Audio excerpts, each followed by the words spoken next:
This filthy badge is from when I was a junior doctor on heart surgery, and it was my job to go and surgically open the patient's chest in theatre before the real surgeons came along and did the tinkering on the heart. But that wasn't even the hardest part of my job. One day I was in theatre and a nurse called me to ask if I could speak to a patient who was wanting to leave the ward. I went to go speak to them and he was angry because his operation had been cancelled twice. I was trying to convince him not to leave because he would put himself at risk, and unfortunately I was unsuccessful in doing so, and he had to come back in a week later as an emergency to have the operation. He still survived, but his heart was much weaker because of it. After that, I thought to myself, what could I have done better to make this chap stay? And I thought it was really my negotiation skills that were not on point. After that, I went on a journey to improve my skills, which I have done with this book by Voss, who was a previous FBI negotiator in hostage situations, and it's called Never Split the Difference, Negotiating as If Your Life Depended on It. Now, this book has been incredibly beneficial, and I've realized that actually there are so many times on a day-to-day basis that don't need to be life-threatening that we use negotiation skills, and it has changed my life for the better in those situations. So I thought I would share what I've learned with you in this video, where I'm going to talk through 5 key aspects that Voss teaches with his book. Before I go through that, I need to tell you about the fundamentals of the book and what it explains. So people make decisions using their emotion and not their logic. By trying to debate with someone, you're really not bringing over them to your point of view, which is what we're trying to do in a negotiation. There are some points that evidence that, and Chris actually did an experiment with one of his negotiating classes where he took $10 and gave that to the proposer in a pair, and the other person was the acceptor, and they basically had to make a deal on how to split the $10. It could be $5 or $9, $1. Now, the caveat to that is if they can't make a deal and the acceptor actually refuses, then the $10 goes back to Chris and they both get nothing.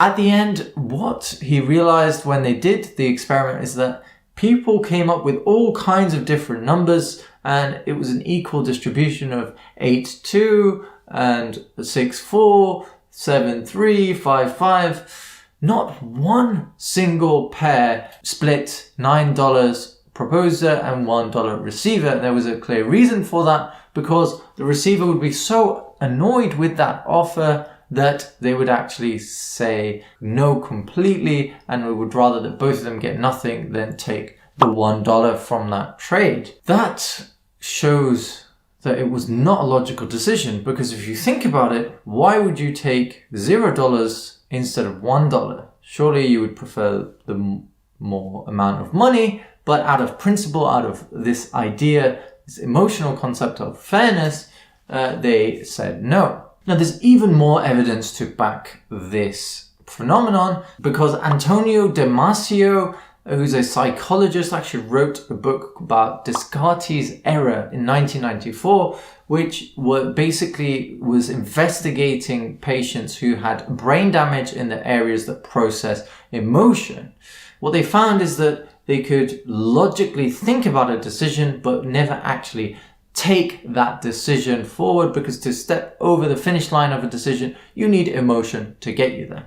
And that's why in a negotiation, emotional reasoning and compassion and empathy are such critical skills to have, because they induce reciprocity, and when you understand your opponent, then they start to understand you and become more amenable to your perspective. So that leads us nicely into our first negotiation tactic, which is basically understanding the scene. When you first start a negotiation with someone, you need to know what mood they're in, what time of day it is. Are they angry?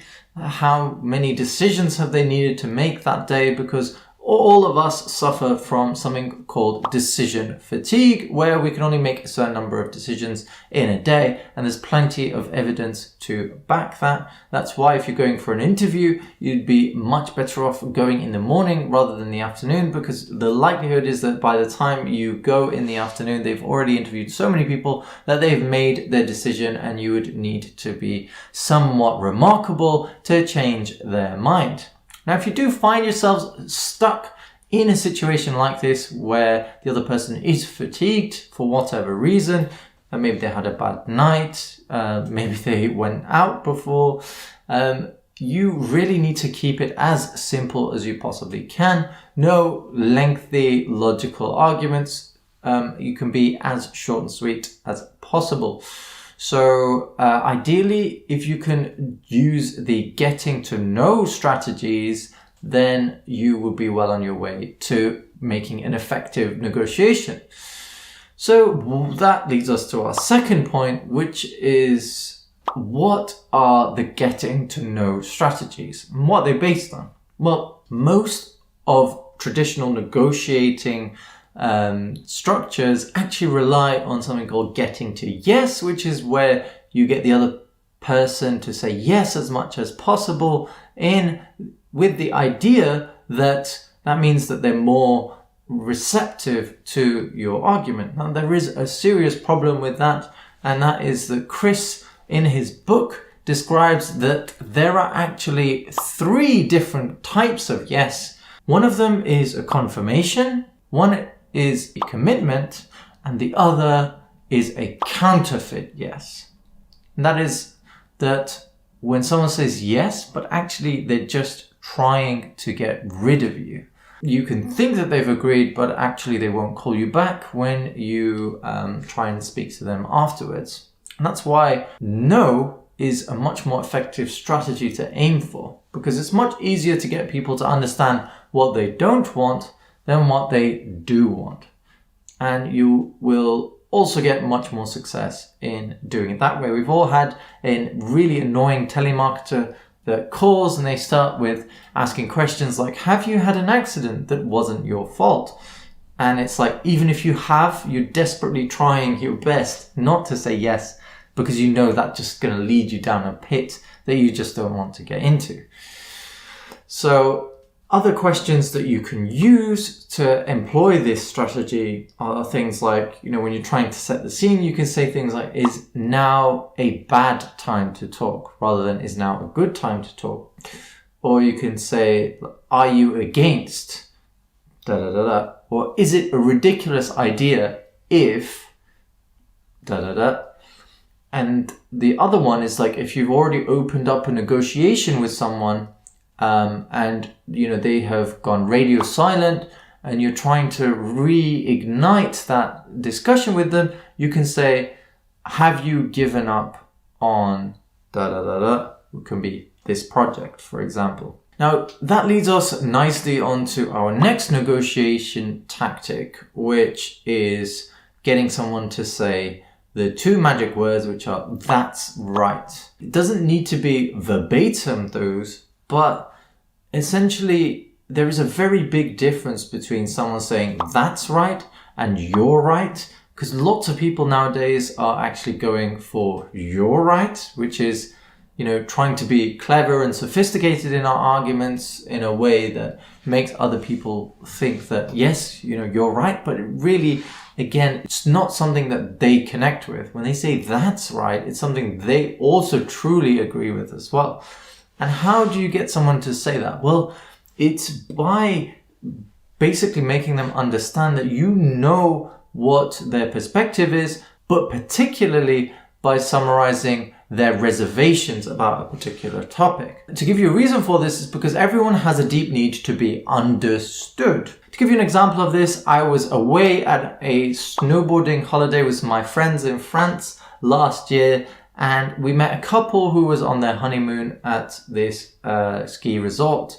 After a few days of getting to know them, the husband actually wanted to come out with us, and the wife was pretty exhausted, so decided she would stay in for the whole day. When he was out with us, he actually fell a few times and at one point went off the end of a ski slope. Luckily, he wasn't injured, and he just got a few scratches and bruises on his elbows, and he managed to climb back up to the ski slope. When he went back to go see his wife, he was laughing about the situation, thought it was quite funny, and she did not think so.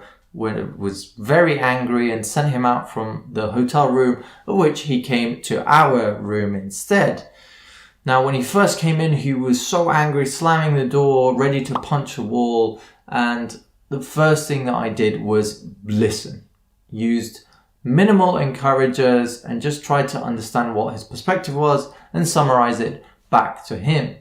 At that point, he felt someone was listening and understanding him, and he actually asked me what my opinion was on the situation. That's when I could come forward and tell him what I thought, which is essentially that she is worried about their future together and, starting a family together. And if he somehow falls off a cliff and dies, then, that kind of puts that future vision in jeopardy, which he could fully relate to. But you can see how when you think about it that way, rather than, it's my nagging wife, then it really has a different spin. But when someone's angry, they can't necessarily process that unless you've used the active listening skills, which are the two that I've mentioned already, but also other things like labeling or mirroring or paraphrasing. Now, that leads us nicely onto our next point,